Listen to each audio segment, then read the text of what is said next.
মোবাইলে ছবি তোলার পর ইমোতে শেয়ার করলে ডকুমেন্টসগুলো একেবারেই অপরিষ্কার এবং ঘোলাটে হয়ে যায়, একেবারে পড়ায় যায় না। অথচ আপনি নিরুপায়।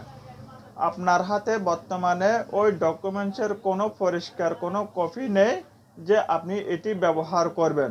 অথচ আপনাকে ওই ঘোলাটে ইমেজটিকেই ক্লিয়ার করে একদম পরিষ্কার করে প্রিন্ট আউট করে ব্যবহার করতে হবে। কিন্তু কিভাবে? তো দর্শক বন্ধুরা, আজকে এই প্রসেসটি দেখাতে চলেছি।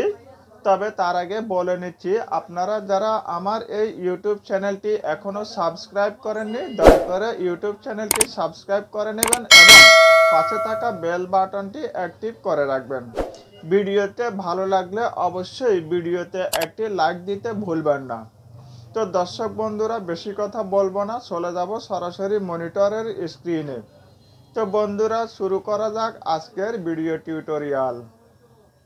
প্রথমে আমাদেরকে ইমোর ঘোলাটে ফাইলটি যে ফোল্ডারে রয়েছে সেটি ওপেন করি।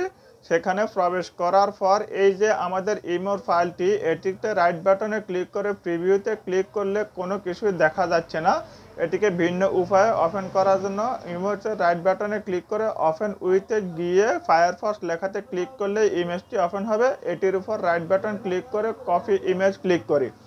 এরপর আমরা ফটোশপটি চালু করে নিই। ফটোশপে এখানে এইগুলো আমি ডিলিট করে দিই। ডিলিট করে দেওয়ার পর আমরা কন্ট্রোল এন প্রেস করে একটি নতুন সাদা পৃষ্ঠা নিয়ে আসি এবং কন্ট্রোল ভি প্রেস করে ইমেজটি প্রেস করি। মুভ টুলের সাহায্যে এটিকে কর্নারে রেখে কর্নার ধরে আমরা টেনে ফুল পর্দায় করে দিই। এই হচ্ছে আমাদের ইমেজ। এবার আমরা ক্রপ টুল থেকে পার্সপেক্টিভ ক্রপ টুলটি আমরা নির্বাচন করব এবং কোনায়, ইমেজের কোনায় কোনায় ক্লিক করে আমরা সিলেকশন নিয়ে নেব। কোনায় কোনায় ক্লিক করার পর আমরা এন্টার প্রেস করলে আমাদের ইমেজটি সোজা হয়ে ক্রপ হয়ে যাবে।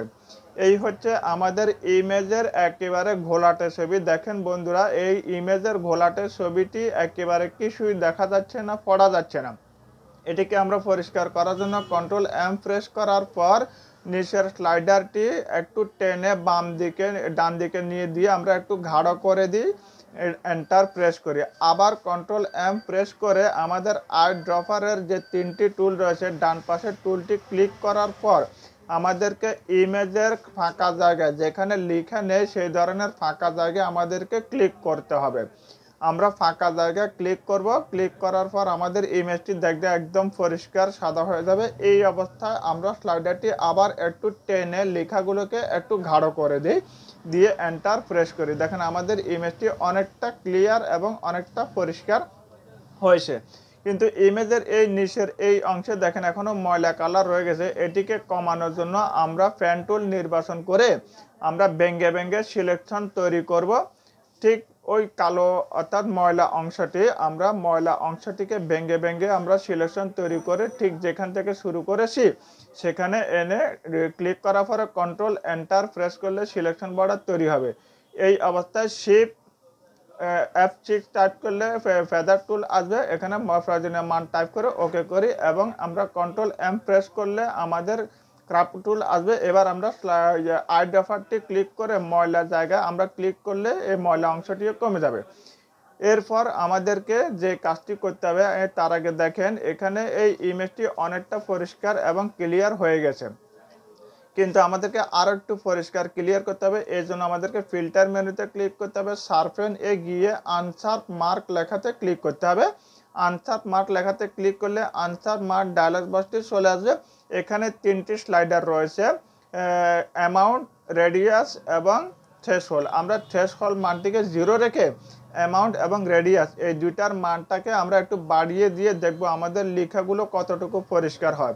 প্রয়োজন মতো মান বাড়িয়ে দিয়ে এন্টার প্রেস করলাম। দেখেন অনেকটা পরিষ্কার এবং ক্লিয়ার হয়ে গেছে। যদি মন মতো না হয় তাহলে আবার ফিল্টার মেনুতে ক্লিক করে শার্পেন আনশার্প মার্ক ক্লিক করে এন্টার প্রেস করেন, দেখেন আরও ক্লিয়ার হবে। অবশ্যই লেখাগুলো একটু গাঢ় কালো হয়ে গেছে। আপনারা আপনাদের প্রয়োজন মতো মান দিয়ে একবার বা দুইবার করলে আমাদের ইমেজটি অনেকটা ক্লিয়ার হয়ে যাবে। এই হচ্ছে আমাদের অনেকটা ক্লিয়ার ইমেজ।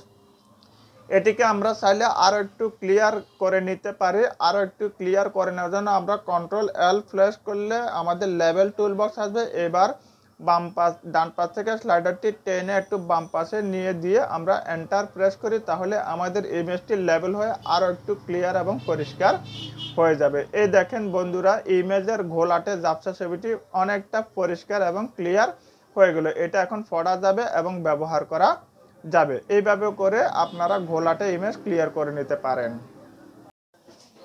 দর্শক বন্ধুরা, দেখলেন কিভাবে ইমোর ঘোলাটে ইমেজগুলোকে, প্রয়োজনীয় ডকুমেন্টসগুলোকে কিভাবে ক্লিয়ার করে নিতে হয়। এইভাবে করে ক্লিয়ার করে নিতে পারবেন। বন্ধুরা, ভিডিওটি ভালো লাগলে ভিডিওতে অবশ্যই একটি লাইক দিবেন। সামনে আগামীতে আরও নিত্য নতুন ভিডিও নিয়ে আপনাদের সামনে হাজির হব ইনশাল্লাহ। ততদিন পর্যন্ত ভালো থাকুন। আল্লাহ হাফেজ।